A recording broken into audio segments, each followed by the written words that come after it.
नमस्कार साथियों, स्वागत है आपका मेरे YouTube channel Datta Reading Point में। आज हम डिस्कस करेंगे यूपी टीजीटी पीजीटी 2021 में होने वाली परीक्षा का सिविक्स यानी पॉलिटिकल साइंस का प्रैक्टिस सेट नंबर 15। इससे पहले हम 14 सेट कर चुके हैं। इतिहास में 16, ज्योग्राफी में 12, ये हमारा 15वां सेट होगा। अगर आप चैनल पर नए हैं तो सबसे पहले आप इसे सब्सक्राइब कर लें ताकि आपको और भी प्रैक्टिस सेट मिल सके। चलिए शुरू करते हैं। आपके पास केवल 3 सेकंड का समय होगा। आसियान के संगठन वर्ष 1967 में कितने मौलिक सदस्य थे?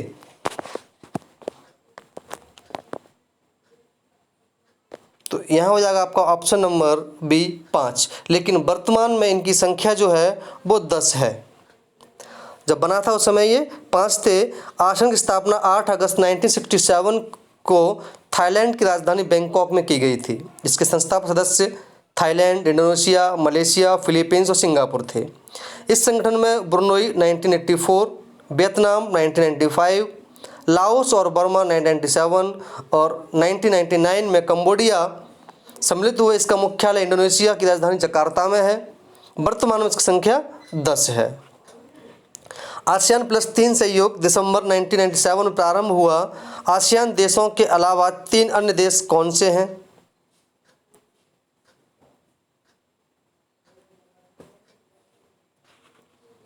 यहाँ हो जाएगा आपका ऑप्शन नंबर डी, जापान, चीन, कोरियाई गणतंत्र।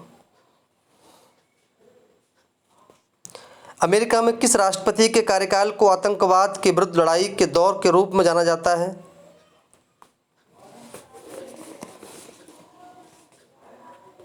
Option number B, George W Bush junior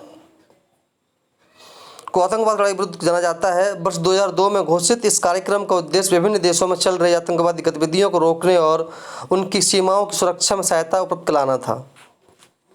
निम्न में से कौन गुटनिरपेक्ष आंदोलन का संस्थापक सदस्य नहीं था? Option number D, Fidel Castro. संयुक्त राष्ट्र संघ का कौन सा अध्याय विवादों का शांतिपूर्ण समाधान से संबंधित है? अध्याय 4।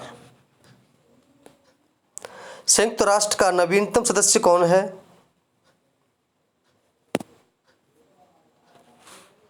ऑप्शन नंबर बी, दक्षिणी सूडान। संयुक्त राष्ट्र संघ का 193 सदस्य सूडान बनाया गया है। 14 जुलाई 2011 में दक्षिण सूडान संयुक्त राष्ट्र संघ सदस्यता प्राप्त की थी। निम्न में से कौन सा एक देश बिम्स्टेक जो 1997 से प्रारंभ हुआ था सदस्य नहीं है? इसमें चीन नहीं है। भारत तथा सोवियत संघ के बीच सहयोग, शांति एवं मैत्रिक समझौते पर कब हस्ताक्षर हुए? ऑप्शन नंबर डी, 1971 में। विदेशी नीति में लंबी और अल्पकालिक प्रयासों की प्रकृति का निर्धारण क्या करता है?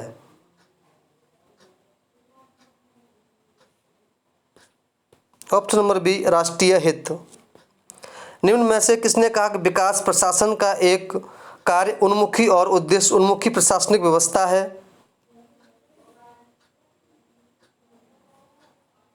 ये एडवर्ड विडनर। भारतीय संविधान के 12वीं अनुसूची में उल्लिखित नगरीय निकायों की निर्दिष्ट विषयों की संख्या है?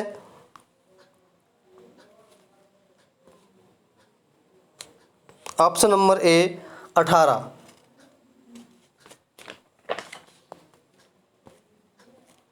ग्राम पंचायत अपने सभी कार्य के लिए, ये क्वेश्चन कई बार पूछा गया है, ग्राम सभा के प्रति उत्तरदायी होती है। पुरुषों एवं महिलाओं का लोकसभा में सही वक्त पर सही पदोन्नति करना लोक सेवाओं में पूर्ण क्षमताओं को विकसित करने की अत्यावश्यक प्रक्रिया है। यह कथन किसका है? यह ऑप्शन नंबर ए, फुलटन समिति। नवीन लोक प्रशासन के संबंध में हनी प्रतिवेदन प्रस्तुत किया गया था। 1967 में। वर्ष 1967 में नवीन लोक प्रशासन के संबंध में हनी प्रतिवेदन प्रस्तुत किया गया था। इसका नेतृत्व जॉन सी हनी ने किया था एवं नवीन लोक प्रशासन के समक्ष चुनौतियों एवं समाधान चर्चा की गई थी। निम्न में से कौन सा युग्म सही सुमेलित नहीं है?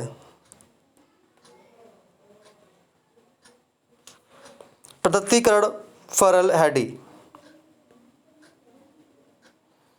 यहाँ आपको मेल करना है। चुनावी व्यवस्था 324 से 329, संघ और राज्यों के अंतर्गत सेवाएं अनुच्छेद 308 से 323, पंचायतें 243 से 243 ओयाडा, संघ स्थित प्रशासन न्याय व्यवस्थाएं 124 से 147। ऑप्शन नंबर यहाँ ए हो जाएगा। किसने लोक प्रशासन को राज्य के कार्यों पर प्रयुक्त प्रबंधन की कला और विज्ञान के रूप में परिभाषित किया? ये डी बाल्डो। किसने निर्णय निर्माण की ब्रेनस्टॉर्मिंग विद्या का विकास किया? ये अलेक्स एफ ऑसबॉर्न। प्रशासनिक नीति की मुख्य वाक्य का निर्धारण करने का कार्य है मुख्य कार्यकारी। विभागीय संगठन के 4 आधारों का विचार किसने किया था? ये लूथर गुलिक द्वारा किया गया।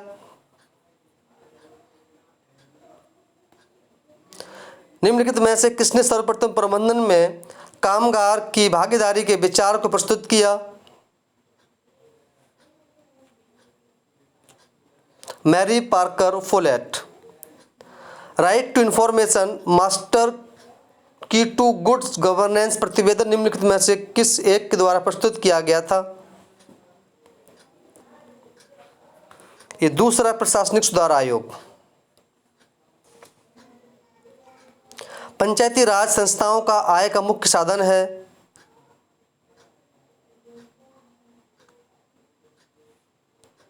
यहाँ आपका हो जाएगा ऑप्शन नंबर डी सरकारी अनुदान। पंचायती राज संस्थाओं का प्रमुख साधन संविधान के अनुच्छेद 280 के आधार पर केंद्रीय वित्त आयोग की अनुशंसा पर केंद्र द्वारा प्राप्त अनुदान, अनुच्छेद 243 आई के आधार पर राज्य वित्त आयोग की अनुशंसा पर राज्य द्वारा अनुदान। यहाँ आपको फिर से यहाँ मैच करना है। फर्स्ट द पोस्ट सिस्टम, ये भारत में सिस्टम लागू है। 2 राउंड्स ऑफ सिस्टम, ये मिस्र। List system Brazil. Single transferable vote system, ये आयरलैंड। इस तरह से है ऑप्शन नंबर 1, 2, 3, 4। निम्न में से कौन एक स्वस्थ जनमत के विनिर्माण में बाधा है? सांप्रदायिक प्रचार प्रसार। ऑलमंड और पॉवेल द्वारा किए गए दबाव समूहों के वर्गीकरण में सम्मिलित नहीं है। ऑप्शन नंबर बी संवैधानिक दबाव समूह। स्टेशियोलॉजी का अध्ययन है राजनीतिक दलों का। स्टेशियोलॉजी के अंतर्गत सामाजिक, आर्थिक, राजनीतिक परिवर्तनों को शुरू करने, निर्देशन और प्रबंधन करने में राजनीतिक दलों की संभावित भूमिका की जांच कराने का प्रयास किया जाता है। इसका सर्वप्रथम विधिवत प्रयोग मॉरिस डुजबर ने वर्ष 1954 में करते हुए इसे राजनीतिक दलों, उसके संगठन एवं आधुनिक राज्यों में गतिविधि के तौर पर किया था। जिसे राजनीति में जातिवाद कहा जाता है वह जातियों के राजनीतिकरण से अधिक और कुछ नहीं है। यह कथन किसका है? Morris Jones. निम्न में किसकी नियुक्ति राज्य के राज्यपाल द्वारा नहीं की जाती है? उच्च न्यायालय के न्यायाधीश की। किस अधिनियम के द्वारा भारत में संघीय न्यायालय स्थापित किया गया था? भारत शासन अधिनियम 1935। भारत का प्रथम गैर कांग्रेसी राष्ट्रपति कौन था?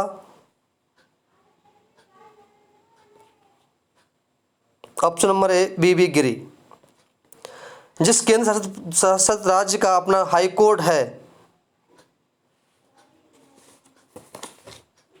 दिल्ली का अपना हाई कोर्ट है। दिल्ली एकमात्र ऐसा संघ शासित प्रदेश है जिसका अपना उच्च न्यायालय है। यह 31 अक्टूबर 1966 में स्थापित किया गया।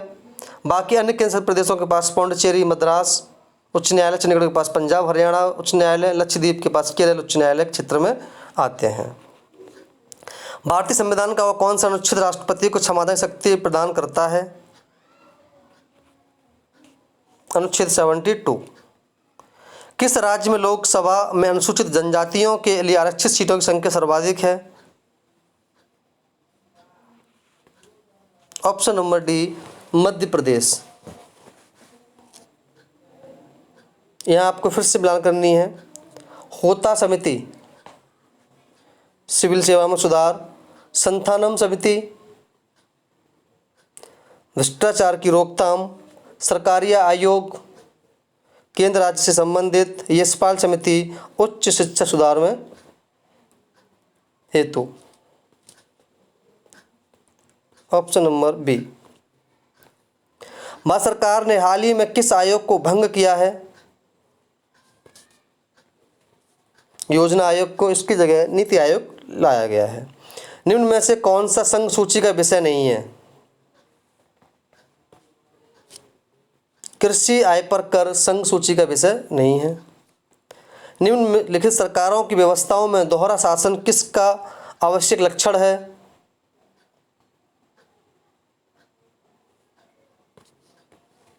संघीय व्यवस्था का।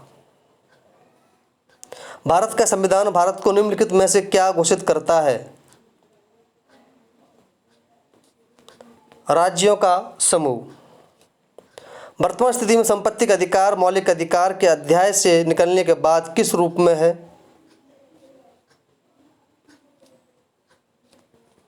कानूनी अधिकार के रूप में।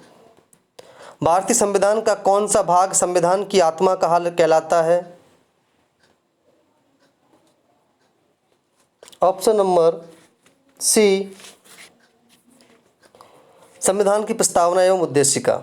प्रस्तावना हमारे संविधान का आधार। पंडित ठाकुर दास भार्गव ने संविधान की प्रस्तावना के संबंध में कहा है कि प्रस्तावना संविधान का सबसे सम्मानित भाग है, यह संविधान की आत्मा है। जबकि डॉक्टर भीमराव अम्बेडकर ने संविधान के अनुच्छेद 32 को या चरक अधिकारों को संविधान की आत्मा कहा है।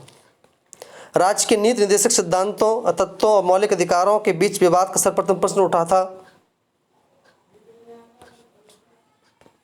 चंपकम दोराई बनाम मद्रास राज्य। लोक सेवाओं में न्यायपालिका का कार्यपालिका से पृथक्करण सम्मिलित है। राज्य के नीति निर्देशित तत्वों में। भारत के संविधान के किस भाग और अनुच्छेद में मौलिक कर्तव्यों का उल्लेख किया गया है? आप सभी जानते हैं भाग 4 का अनुच्छेद 51 क। संविधान का वह खंड जो अंतर्राष्ट्रीय शांति सुरक्षा के प्रति राज्य की जिम्मेवारी के बारे में बताता है। कई बार प्रश्न पूछा गया है पीसीएस में।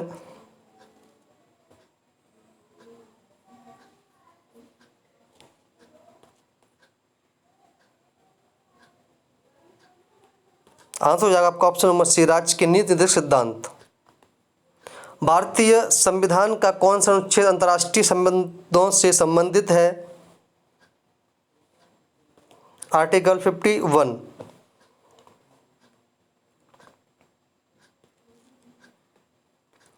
भारत में कौन नागरिकता के अर्जन हेतु शर्तों को नियत करने के लिए सक्षम है? संसद। किसने भारत के संविधान को सशक्त केंद्रीकरण की प्रवृत्ति रखने वाले एक संघ का शासन की संज्ञा दी? Option number B Jennings. निम्नलिखित में से किसने भारत के संविधान को अर्थसंघात्मक के रूप में परिभाषित किया है? KC. Option number D. Bharat संविधान के किस अनुच्छेद में धन विधेयक को परिभाषित किया गया है? अनुच्छेद 110। संविधान के किस अनुच्छेद द्वारा भारत के नागरिकों को वयस्क मतदान अधिकार प्रदान किया गया है? ऑप्शन नंबर सी अनुच्छेद 326 द्वारा। यहाँ आपको मेल करना है।